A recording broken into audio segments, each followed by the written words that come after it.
ఇప్పుడు ఇవి మధ్యన చాలా స్కామ్స్ అవుతున్నాయి. ఆన్‌లైన్ యాప్స్‌తోని చాలా స్కామ్స్ అవుతున్నాయి కదా! ఫేక్ లోన్ యాప్స్ చాలా వచ్చినాయి. అవును. బెట్టింగ్ యాప్స్ చాలా అయిపోయినాయి. ఈ ఇక లోన్ యాప్స్ అయితే ఇక దారుణం ఇక.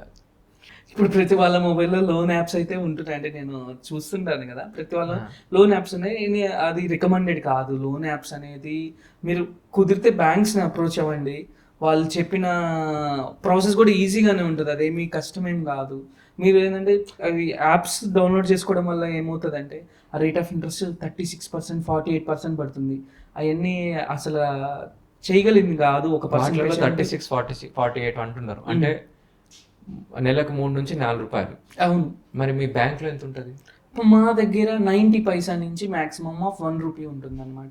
ఓకే. అంత డిఫరెన్స్. అంత డిఫరెన్స్. ఓకే. అది బయట వాళ్ళకి. చాలా చాలా దారుణం. మనని ఫైనాన్షియల్ క్రైసిస్‌లోకి నెట్టేస్తదన్నమాట. లిటరల్లీ చెప్తున్నాను. ఈ మిత్తిలు కట్టడానికే సరిపోతది జీవితం ఇక. కరెక్ట్. హ్మ్. లోన్ తీసుకున్నావు ఎందుకు అన్న దానికే అందుకని మీరేంటంటే ఒకసారి అది వెరిఫై చేసుకోండి. అంటే ప్రతి దానికి కొంచెం ట్రస్టెడ్ బై ఆర్‌బీఐ అని లేతే ఎన్‌బీఎఫ్‌సీ ఏదైనా కంపెనీ ఉన్నా గానీ ఒకసారి సెర్చ్ చేయండి.